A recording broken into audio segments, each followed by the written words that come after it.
welcome to this week's edition of Pop and Scott Talk Baseball. Sorry for the delay last week. Tried to get it out on Monday. Thought I was getting it out on Monday, and I was having issues with recording and just getting uploaded to my system for uploading and making videos. Had some glitches, and then it wouldn't upload to YouTube, so I had to restart it and got it out on Tuesday. So thanks to everybody for hanging in there. Got some couple of good comments. Thanks very much for the watches and thumbs up. But this week, as of recording, just want to let everybody know this is Sunday when we recorded this, Sunday afternoon. We have games going on today, a lot of final games today. I just think there's a couple of games tomorrow. If I know. No, because if the cards had fall different and Miami hadn't gotten in, they would have had to go to New York, and the Mets and the Marlins would have had to play an inning and a half to finish that game that they. But the Marlins are in now, so there's no point. Right. Everybody's in. The only thing they have to decide is Houston and Texas. If Houston and Texas both win today, Texas wins the West. Houston is the wild card. If Houston wins and Texas loses, Houston wins the West and Texas is the wild card. And they also got to figure, because they'll be tied. If Toronto also wins today, they'll all be tied. So they have to figure all that out. Yeah. Yeah, and the head-to-head, because everybody plays each other an odd amount of times. So this is what my buddy told me, Mike O. The tiebreaker would be head-to-head play. So right. I don't know what the records are for that, because I'll show in a minute where that's going to come in. You already went over what I was showing. I think, what is the game tonight? I should have pulled up today's games. I don't think there is a game tonight. I'm not sure. I think it's all over this afternoon.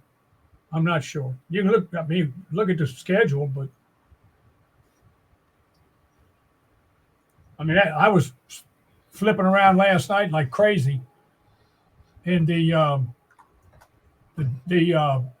what am I thinking of? Oh, MLB, they were showing, they didn't have a game specifically. They had one in the afternoon, but they had the four corners on the screens. They had all the games going. So I was watching that and then flipping back to watch the Orioles in Boston and the Nationals and Braves. Last week I made two mistakes, misspoke on the show last week. One was when I was giving the Yankee recap, I said the Yankees swept the 1963 World Series. I was wrong. They were swept in the 1963 World Series by the Dodgers, and Sandy Koufax pitched one of the best games ever pitched in the World Series in that first game. And then the other thing I messed up on was I could have sworn that when I watched the Dodger telecast the night before, they said that Freddie Freeman had 62 doubles, but he didn't. He's not even going to get 60. The last time somebody hit 60 doubles was 1936. And so last I heard was the other day he had 57. All right. So I had both of those I got wrong. And for a man his size, that's a lot of doubles. Any way you cut it. Yeah, for him, be able to leg it out. So at 307 is Tampa Bay, Toronto.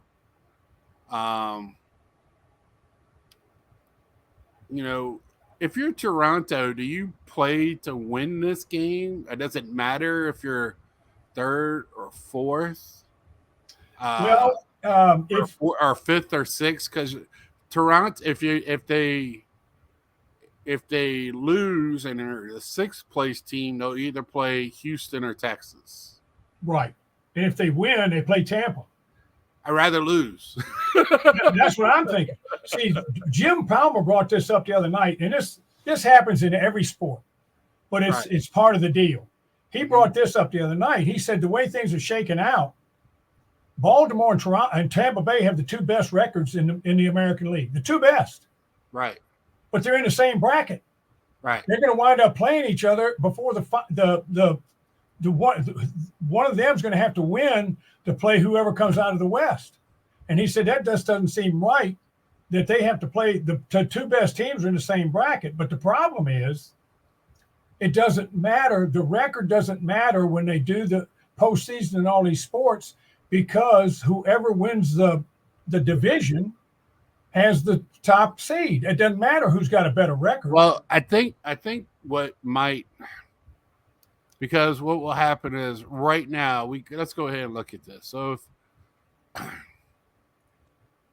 if it was ended today, Houston and Minnesota, Toronto, Tampa Bay.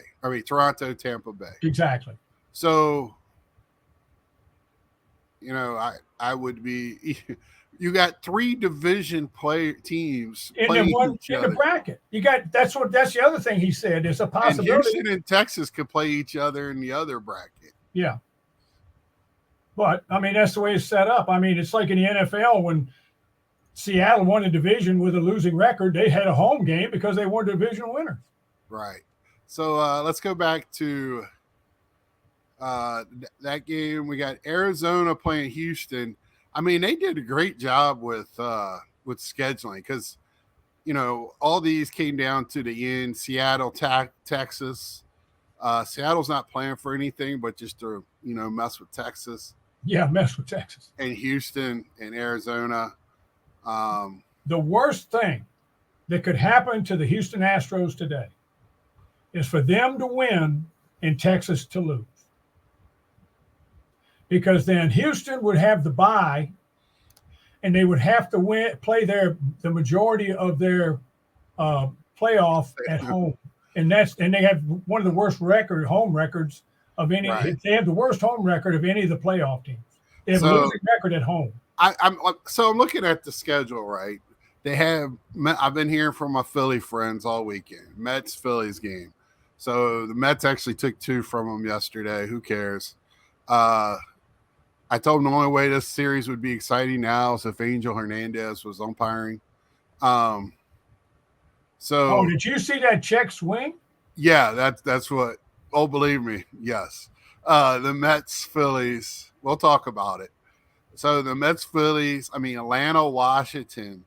What else we got here? Milwaukee Cubs, St. Louis, Cincinnati. What great rivalry games! I mean, just Cincinnati. It was all there sitting for them, and they ran out of pit. Their pitching went south. Yeah, and St. Louis again.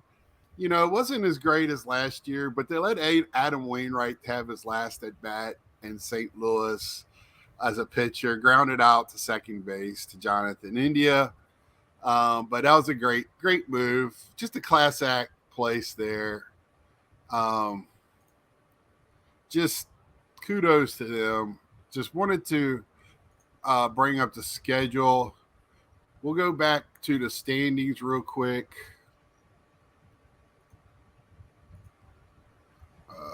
Let's see here. So we'll go down to the National League now. I think this is pretty much all but the Miami and Arizona.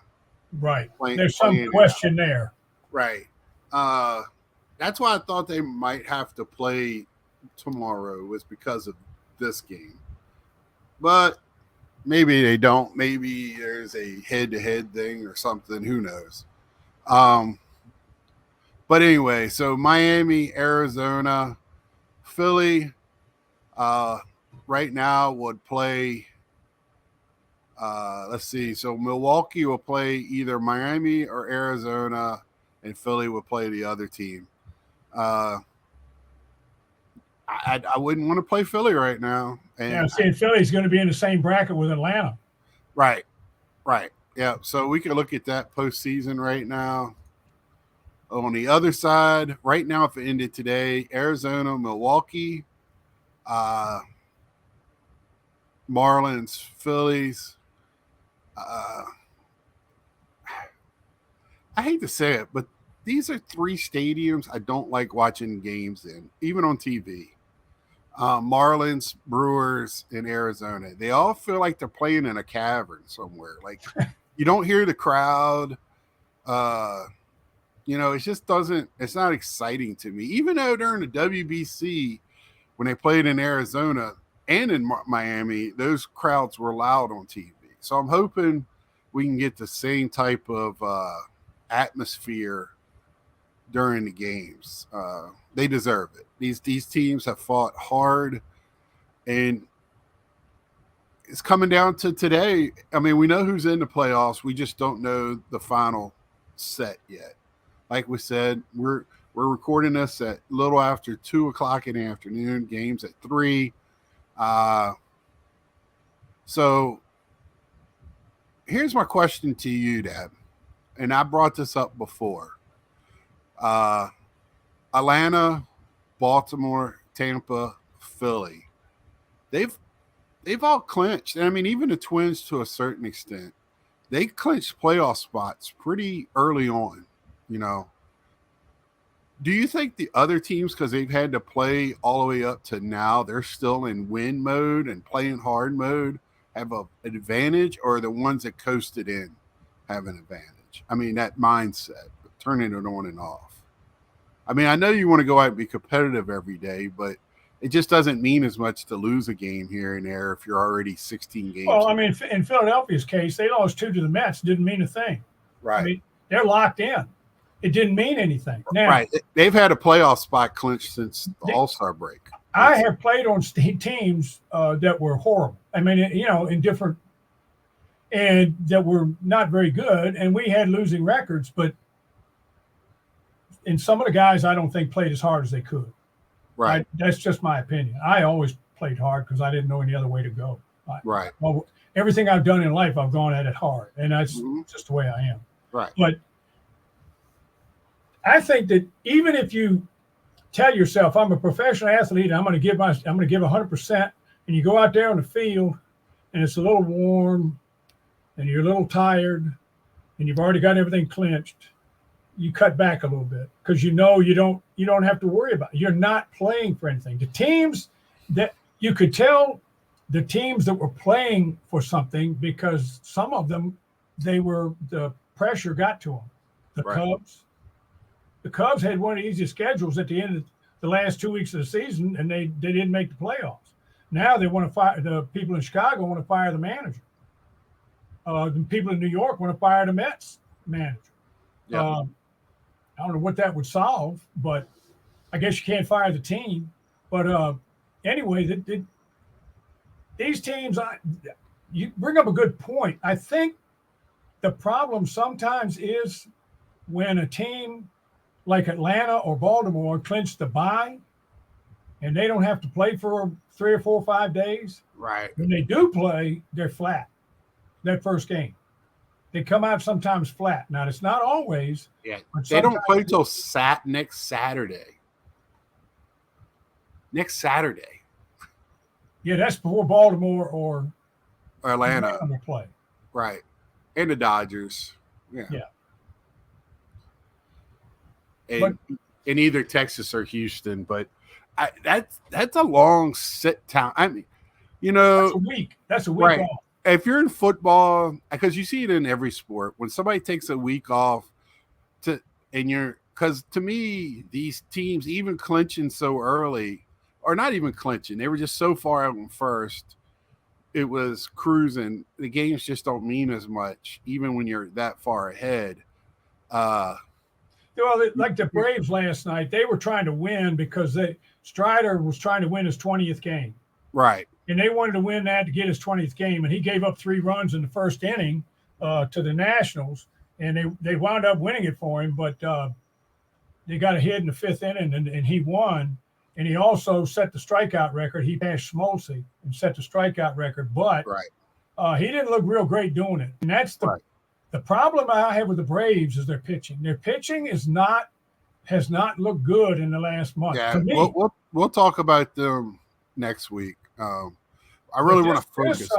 I think these teams now that are going to play starting Tuesday, all of those teams were fighting right till the end to get in. So they're going to they should carry that over. Now, the only problem is, are their pitchers tired or something like that? But other than that, I would assume, depending on if they and how bad they want to gain a position that today they'd rest a lot of people and give them a couple of days off.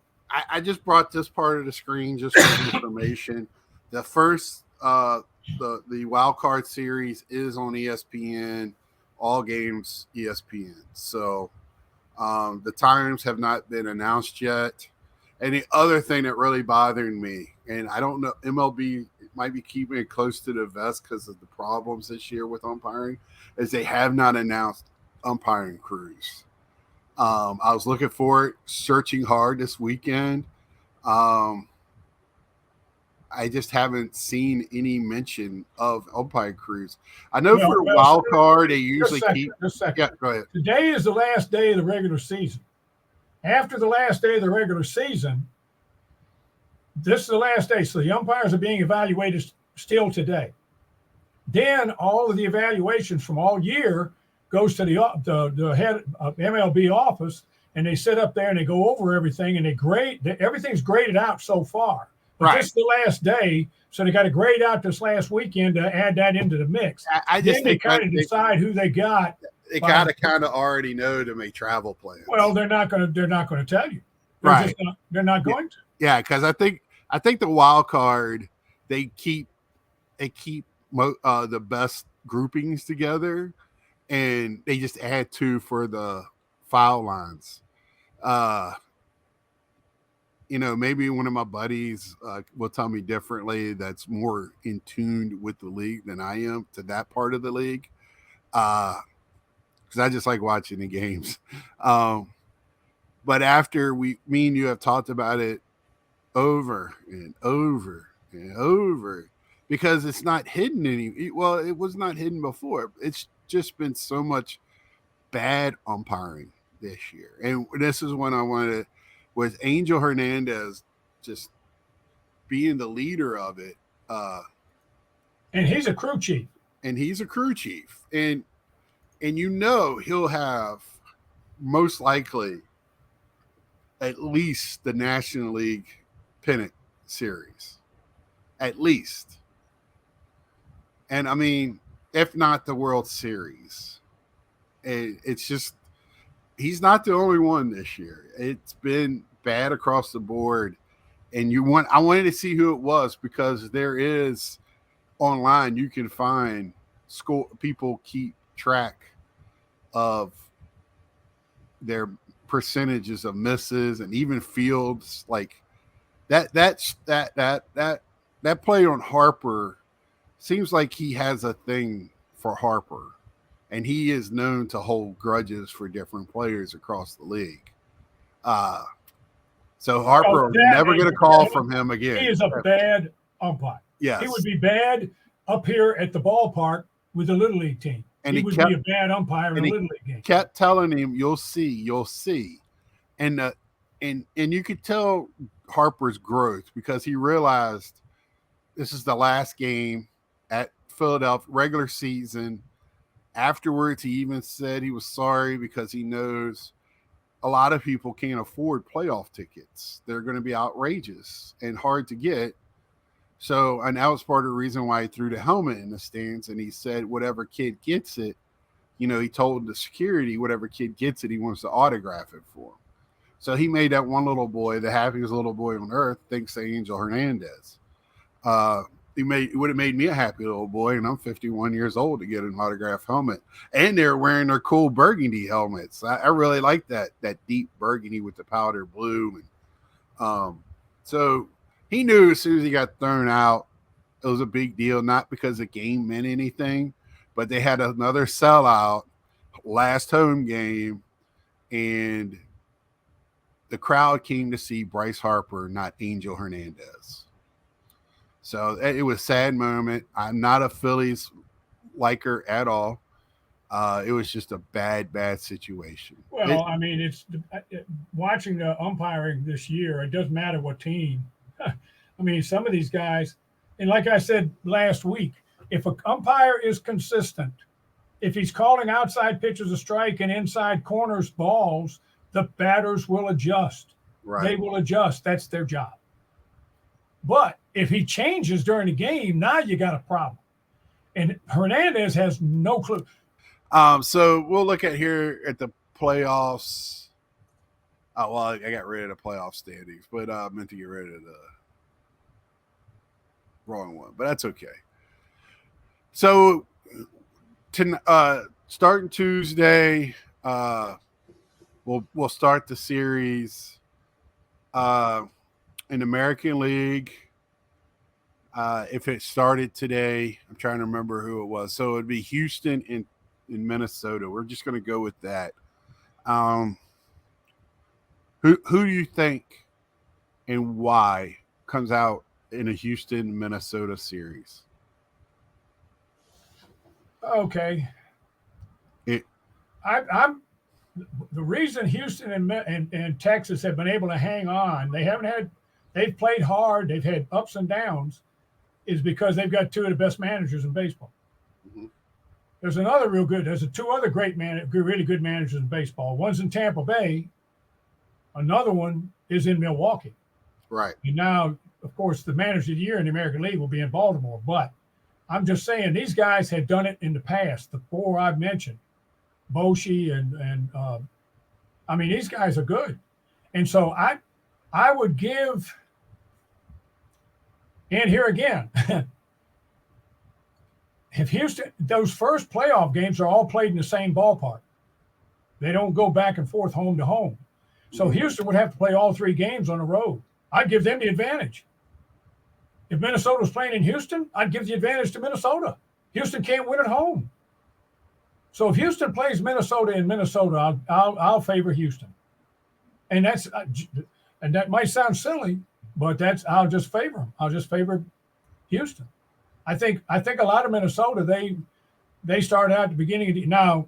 Let's be honest here. They were the only team in the American League Central that had a winning record. The only one.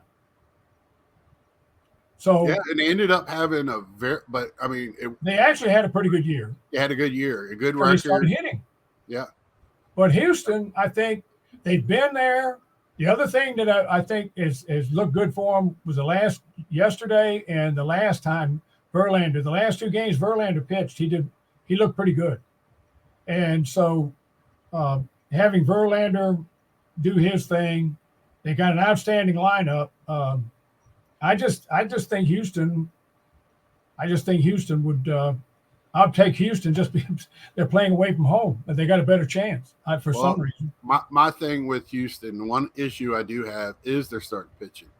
Lance McCullers is out. Luis Garcia. These are two horses they've had in the past in the postseason. They do have Framber and Christian Javier with Justin Verlander, and I've said it before. You have two pitchers and then a good bullpen. You got that's a good start. Then you just got to get some hits.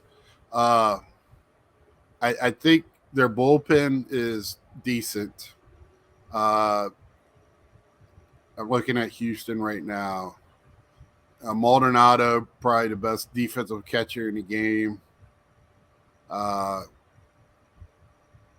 Yeah, he made a play yesterday to save the game. I mean, they still have a formidable lineup. You know, they did get Abreu. That didn't work out. But Abreu in the last two games has knocked in all the runs for Houston. Right. He's going to get some hits, but I mean, I don't think overall that was what they thought they were going to be getting. Well, he's 36 years old. Right. Twins. I mean, Pablo Lopez, Sonny Gray, Joe Ryan, not really Cy Young type pitching or even all-star maybe. Sonny Gray has his moments. They do have Maeda on the back end there. I think Houston probably, even way I talked about their pitching, probably has an edge. And they've been there. Right. But, I mean, good grief. The Twins have to eventually at least win something, right? I mean, they're all the time. Well, the break for the Twins is they're not playing the Yankees. Right. And the Yankees are not in it. The Yankees are done. Right. And they did load up on pitching to try to beat the Yankees, and they're not even going to play them. which is kind of funny. I'm sitting here, and Carlos Correa is on the IL for 10 right now, so he should be ready for the playoffs. Nick Gordon, always out. Royce Lewis, always out. I'm sure Byron Buxton's out somewhere. I mean, it seems like the same guys are. Well, Byron Buxton is one of the greatest outfielders and ball players in the major leagues, but he only plays 15 minutes a year. So, I mean, your greatest ability is your availability. He can't help you sitting on his couch. He's actually not hurt. So. Well, that's a miracle in itself. Oh, no, I take it back. He is IL 10 days. There you go. I mean, but I even give Houston the edge in the batting lineup. You have Altuve, Bregman, Kyle Tucker, Pena. I mean, that lineup is deep, long lineup, a little bit deeper than the Twins. The Twins are going to have to play outside themselves for them to get past Houston, I think. The next one would be Tampa and Toronto. They've had good battles in the regular season. The first problem is going to be Tampa selling tickets. Toronto, too. I mean, they have some problems, but I'm hoping Toronto's excited about finally getting back to the playoffs. I think it's the first time, since 14? Yeah, something like that. Yeah, it's been a while. It's been a while for Toronto. And in this, of course, a lot of people at the beginning of the year thought Toronto was horrible. I mean, all year long, we've been saying it's where they play. It's the league. It's the division they're in that makes them look bad. They're in the American League East, and they were still like 5 games above 500 last place. I'm like, hold on, check yourselves. Yeah, it's consistency, buddies. It's consistency. And see, there it's going to be hard because both of them have some decent starting pitching. It's whoever's hot. Now, Tampa's lost a couple of their good pitchers, but they've got it's that organization is just amazes me. Now, I will say this. This is one of my bugaboos again, talking about fundamentals. Yesterday, I was watching these different games 3 times in 3 different games. And you know how I am about bunting. Right. You know, when I was a kid, we were taught to bunt. When we were teenagers, we were taught to bunt. Bunting, sacrificing somebody to second base was a big deal because not everybody hit home runs. So anyway, I'm watching 3 games yesterday. Toronto and Tampa are playing. Toronto has not gotten into the playoffs yet because the night games hadn't been played. It was in the afternoon. The game is tied. Toronto, I think it's Biggio's gets on first base, nobody out. Captain Kirk comes up to bat, the catcher. Yep. I'm sitting there going, now I know you've never bunted in your life. I know you're 20-some years old, so you've never bunted in your life because they don't teach it anymore. But if you could ever lay a bunt down, do it now because you're going to get a man in scoring position.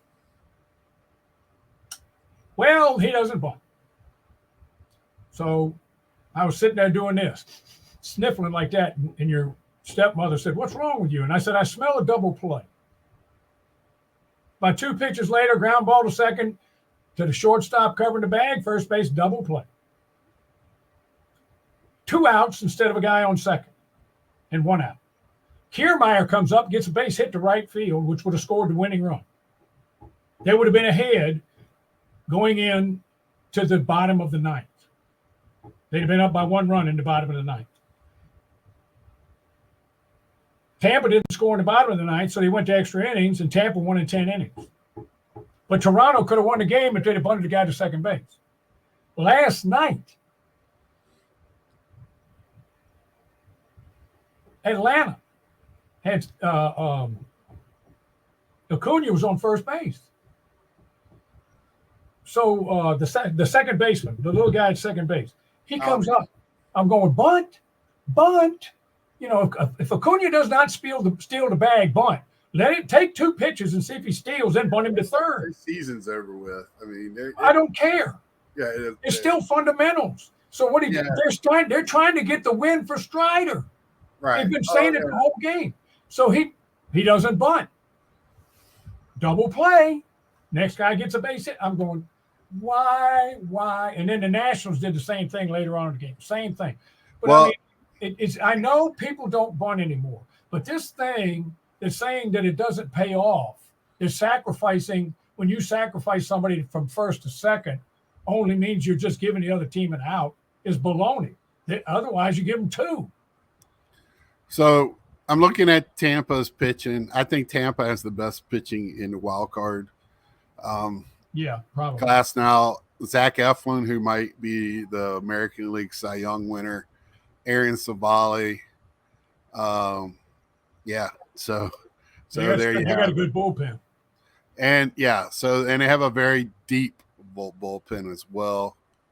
I see that Brandon Lau is only on a 10-day disabled list. I thought he might have been out for the season. Well, they put him on a 10-day disabled list with a cracked kneecap, but they said depending how late they went into the season, into the playoffs, he may be able to come back. Okay.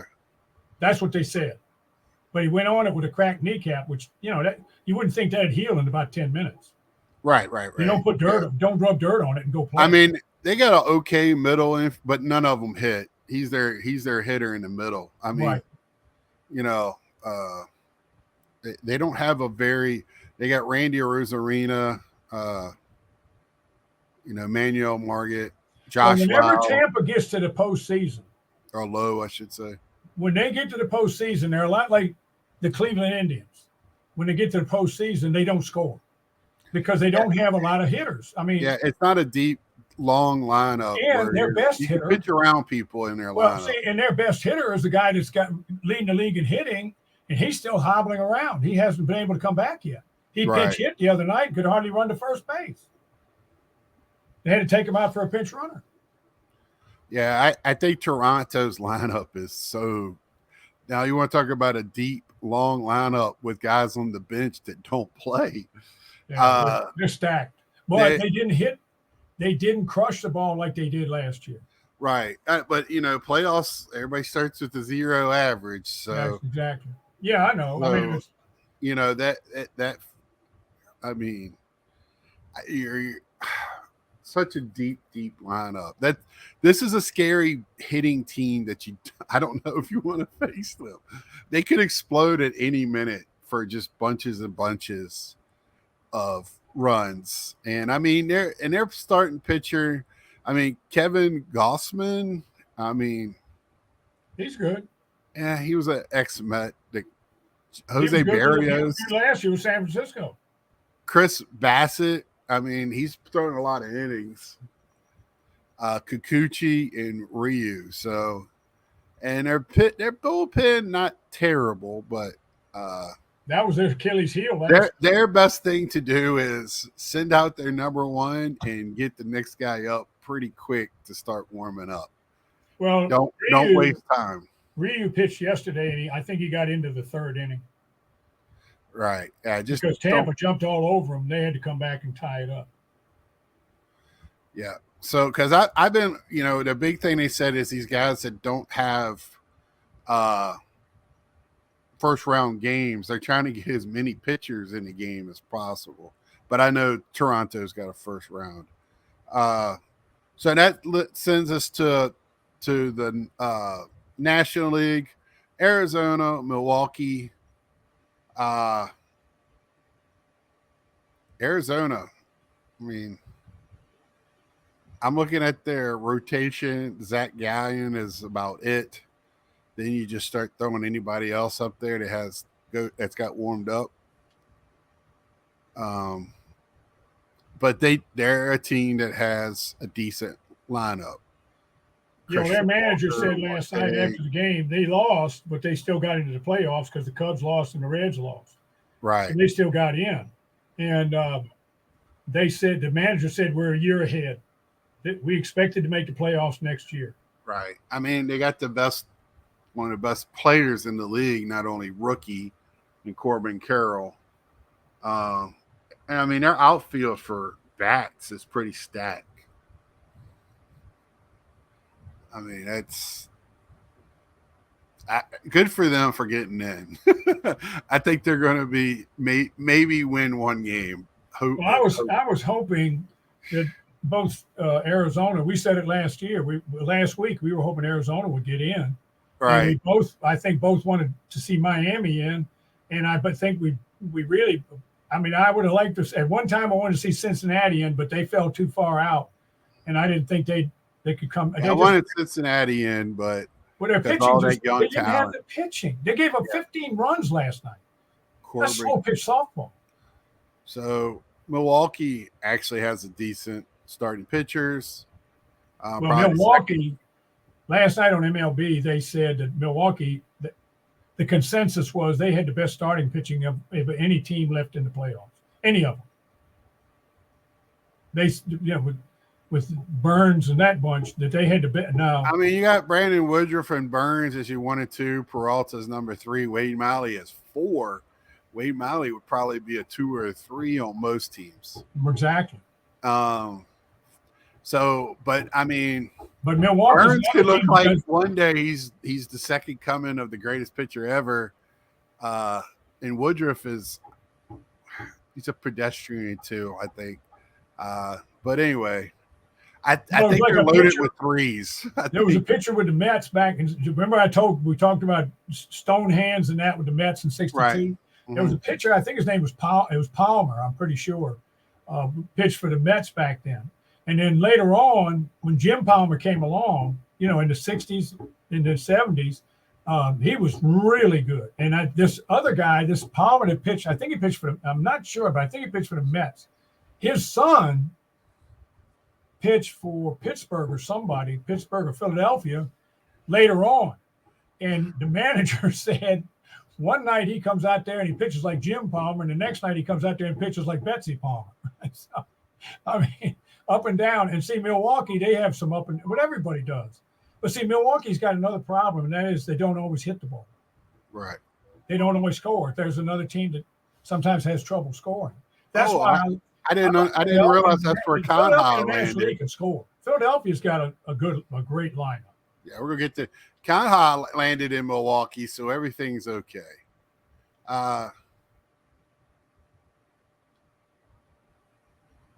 Josh Danielson.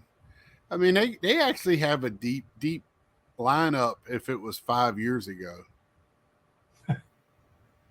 But I mean, it's not a terrible lineup. Well, when everybody else I looked at their depth chart had 1 or 2 designated hitters, they have 1, 2, 3, 4, 5, 6 guys under DH. I don't know how you feel the team that way, but it's a slow pitch. Well, that's like team. San Diego has 25 shortstops, so I mean, yeah, but at least they're versatile. Yeah. Oh my goodness, that's funny. So that I think Milwaukee will handily win that. I could be very wrong. Hope I'm wrong. I hope the crowds in both stadiums prove me wrong, that it's going to be a fun series to watch regardless. Well, Milwaukee will play at home, and then it'll depend on how where everything else falls with Arizona. With baseball, because it is an emotional game, and it does mean a lot to sleep in your own bed and all of that stuff to get ready where you feel comfortable. But a lot of these teams are not traveling long distances. Traveling is different these days. They charter their own planes with their own, where they can sleep on it and everything else. And when they get to the destination, they're not staying at the Holiday Inn at the airport. Right. And they're not sharing rooms and all this stuff.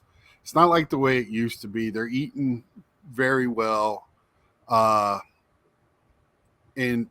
so it's a little different than like traveling even 10 years ago, 15 years ago. These guys travel totally different. So away games just doesn't – playing home and away, you can get the emotion from the crowd, but baseball to me doesn't carry the same emotion that like a football game, natural football game, or something that just carries the energy in the crowd. You're going to get that in game 1 of the home game. were electricity for the first few innings. You could feel it. But after that, everything just kind of mellows out, and it just kind of, you have to have some exciting play for the crowd to really get into it with professional baseball. That was the fun thing about watching the WBC, or you watch the Asian baseball leagues, how it looks like a football game going on. You would think you're watching a football game until they show it's baseball. A little different in American baseball. Miami, decent pitching. Alcantara is out right now. See, I've heard that. I always thought his name was Alcantara because that's how I heard it pronounced for years, Sandy Alcantara.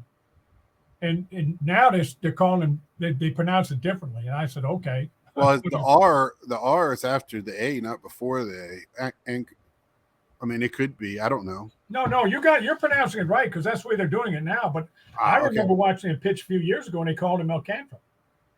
Well, when you win a Cy Young, you can make sure. Call yourself what you want. It was Dorsett for years until he was in the NFL. Well, Brandon Lau was Brandon Lowe. Then he changed. No, he said, no, it's not Lowe, it's Lau. So they had to change it. Yeah, and then it's Josh Lowe.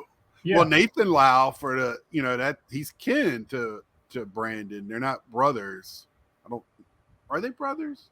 That plays for the Rangers. It used to be with Tampa. I know they're kin. They might be brothers. I don't know. But the other LOWE guy, Josh, is not kin to him, and he is called Lowe. So you have a Lau and a Lowe, spelled the same. We don't want to get into how our last names have been. I got it butchered today. But Miami, first base, Josh Bell, Yuri Gurriel, so and Luis Arraez, but he's going to be playing second. They also have Berger. Birdie's their super utility guy. I didn't know Garrett Hampson was on that team. They have a deep team too. I mean, not deep as in top-notch players, but deep as in major leagues, above average to average major leaguers. They're deep in that way. Jazz Chisenham. I'm talking about Garrett Hampson, Jesus Sanchez, Birdie, Wendell, even Jake Berger. I mean, he has some times. Jesus Sanchez. I mean, they got a very deep. Jorge Soler, Josh Bell, and Jake Berger are considered their DHs. Well, they have to play. It looks like unless something really odd happens, they'll probably play Philadelphia. Right, and that's who I got it up. So Philly, but then they're going to run into Philly, who's probably, to me, has the best pitching in the National League, I think. Aaron Nola, Zach Wheeler, Talon Walker, who laid a goose egg, I was telling my Philly friends yesterday, I had to put up with him with the Mets for 4 years.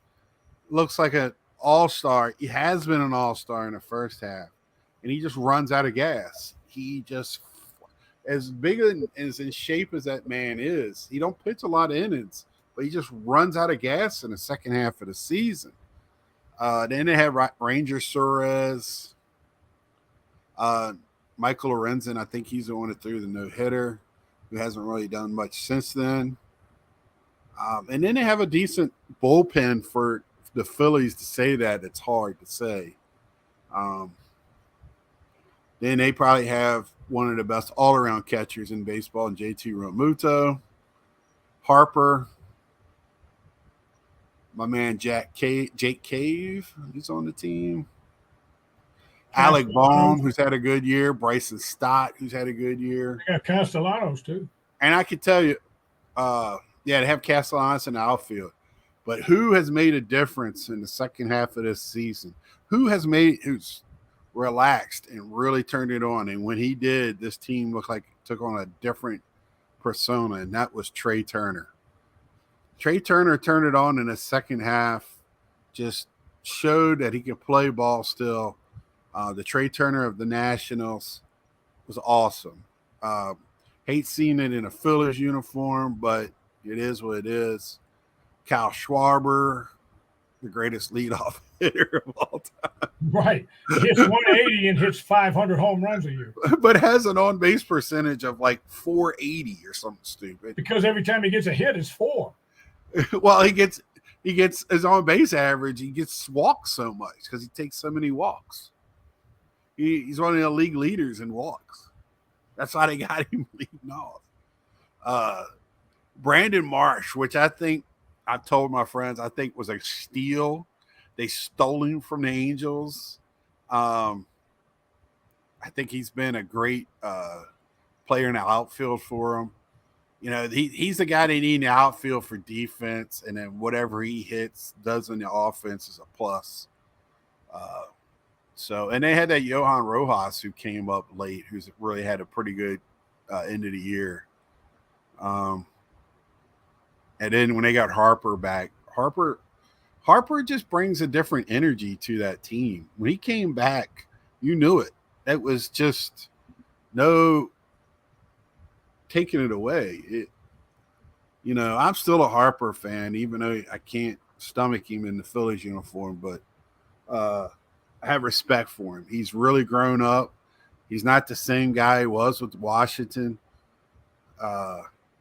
He's a leader. He just adds so much to that team. And you saw it when he came back this year. So, but I think the Phillies, I don't know if they'll sweep the Marlins, but it's going to be darn close. Darn close. I think the Marlins are in for a long 5 game, or if they can make it 5 games. But I think the National League's a little lopsided. Like we said in the beginning of the year, I think the better teams are in the American League, or at least deeper with better teams. The National League's really top heavy. And not even with the teams we thought were going to be top heavy. The Mets are not there. The Cardinals are not there. Yeah, so they maybe showed on even MLB. weaker. They showed on MLB last night when they were showing who might be in the playoffs. And it was already pretty close. Miami had just about won. And they showed the money that was spent. And they had on the left side of the board, they had the Mets, the Yankees, and the San Diego Padres. Each one of those payrolls was more than the gross national product of all the countries in Central America put together. Each one. On the right side, they had Arizona, they had Tampa. It had to be Oakland. And Miami. For playoffs. No. They had playoff teams. Right. No, they had. Oh, I'm sorry. They had. It was Miami. It was Arizona, Miami, and Baltimore. Arizona had the highest payroll of that bunch, but it was like, well, I don't know what the Mets was, but it was like 87 million or something. Right. And everybody else was in the hundreds. Well, the Arizona had 87, and then Miami's, theirs were like 72, and Baltimore's was 60 million and change. And those 3 made the playoffs, and the 3 teams that spent all the money didn't make it.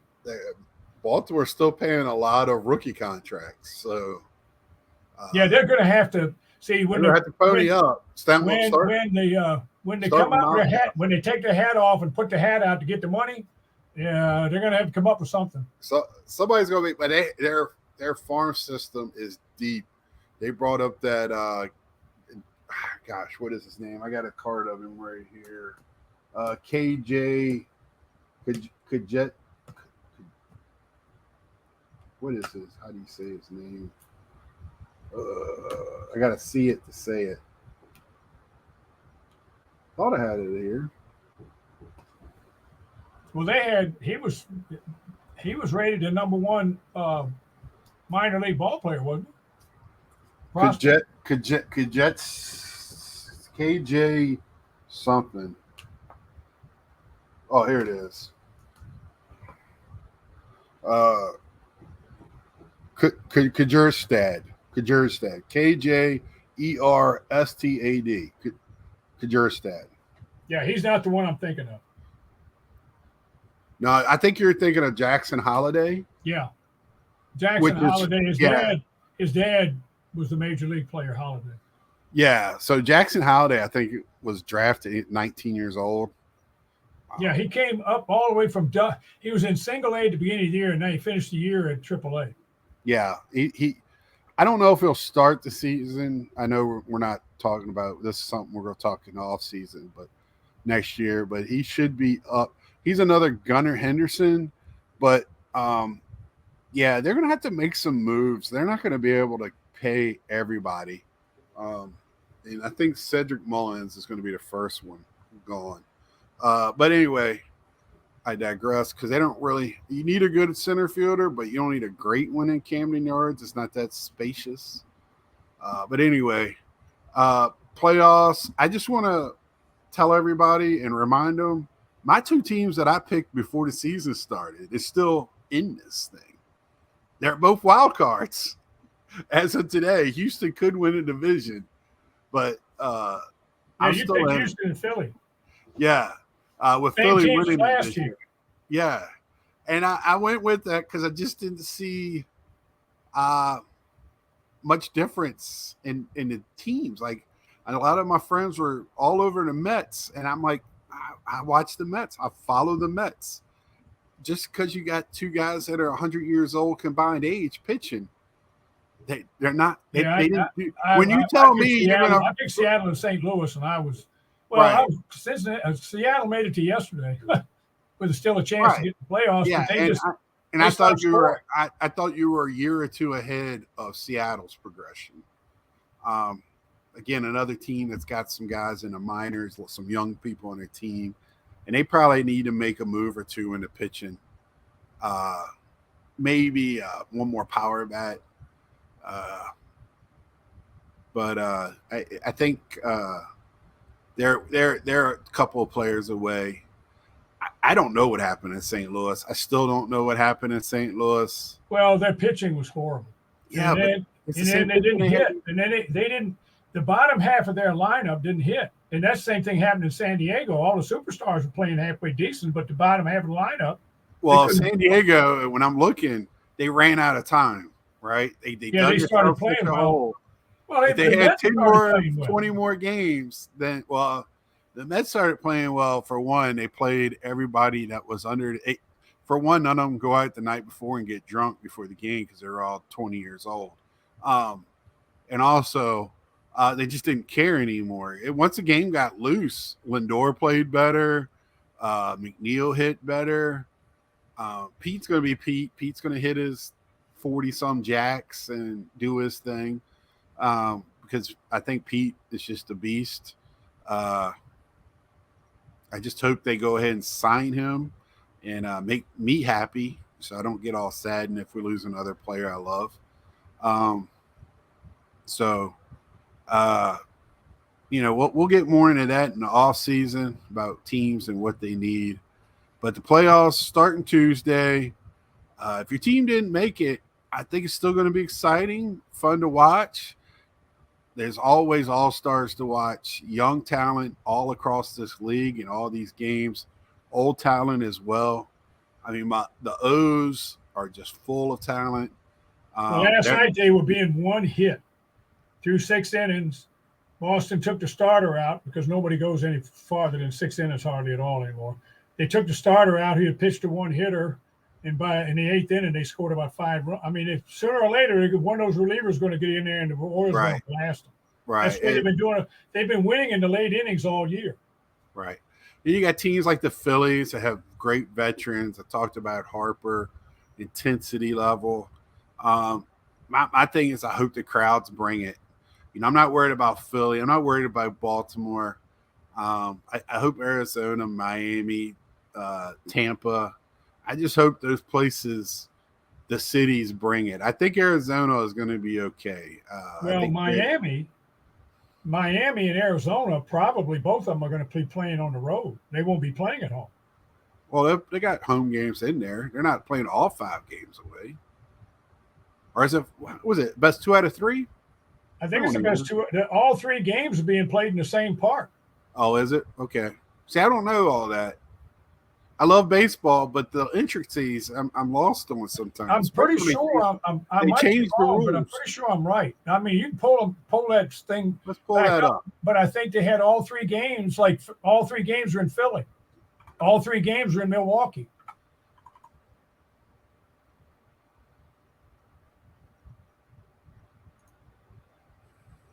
That's the way it was last year. You're 100% right. Ugh. Well, COVID all messed me up with how the playoffs are done.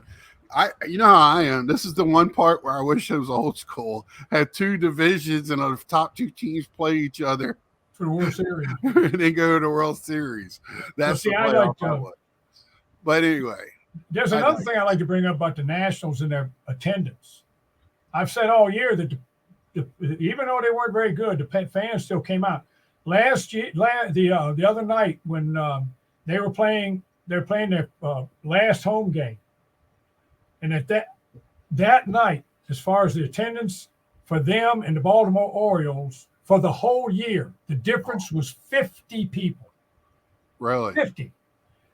The Orioles had 50 more people at that point than Washington did. Now, Washington finished on the road and they finished at home, so they picked up a lot more people. But Washington still pulled fans even though they lost.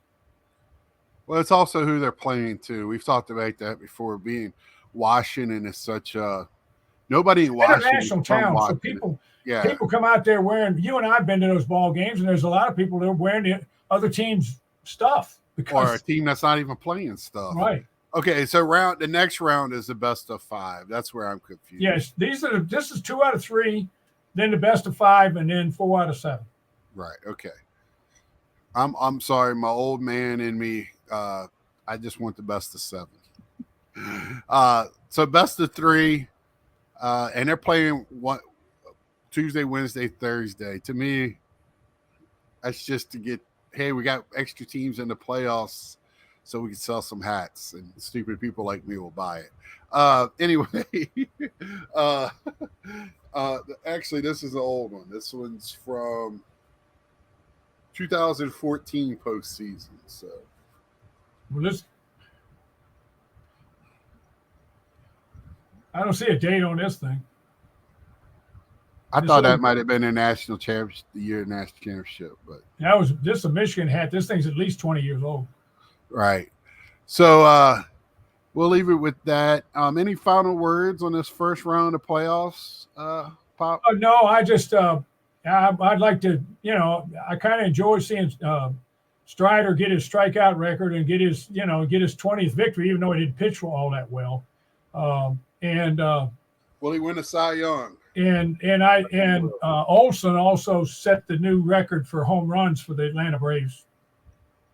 He set the new record for them, and that Atlanta's that used to be my team before I started rooting for the Nationals because I could see him on TV every night. So Matt Olson's answering the question: if the tree falls in the woods, does anybody hear it? Because everybody's talking about Acuna and what he's doing. Well, it's just like Freddie's having the year he's having, but everybody was talking about bets. Right. Bets. Yep. All right. We'll talk more about the Dodgers next week.